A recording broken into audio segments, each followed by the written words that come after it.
महाराष्ट्र में विधान परिषद की 10 सीटों के लिए होने वाले चुनाव से पहले शरद पवार को झटके पर झटका लग रहा है। एक तो जेल में बंद उनके दो नेता अनिल देशमुख और नवाब मलिक की याचिका हाई कोर्ट ने खारिज कर दी। इससे यह तय हो गया कि वे दोनों मतदान नहीं कर पाएंगे। दूसरे, शिवसेना ने साफ तौर पर एनसीपी और कांग्रेस की मदद करने से इनकार कर दिया है।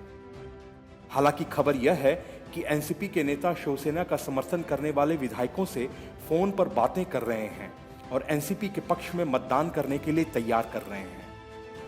इस बात से शिवसेना और एनसीपी के बीच की दरार और चौड़ी हो गई है। एक तरह से एमवीए की तीनों पार्टियां एमएलसी चुनाव में एक दूसरे के खिलाफ मोर्चा खोलकर खड़े हो गए हैं। इसका असर होने वाले जिला और निकाय चुनाव पर पड़ सकता है।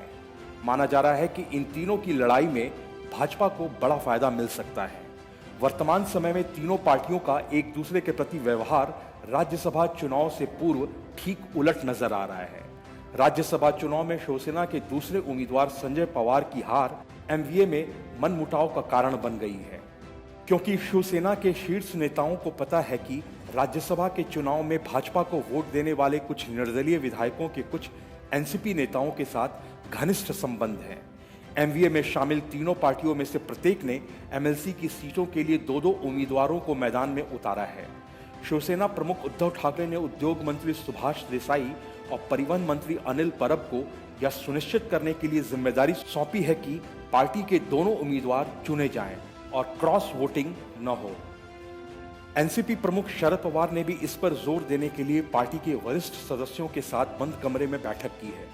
कांग्रेस की तरफ से बाला साहब थोर्राट पार्टी के दो उम्मीदवारों को निर्वाचित कराने की जिम्मेदारी संभालेंगे। पार्टी कुछ निर्दलीय और छोटी पार्टियों को दूसरी सीट के लिए जरूरी वोट हासिल करने के लिए लुभा रही है। 10 सीटों के लिए 11 उम्मीदवार मैदान में हैं।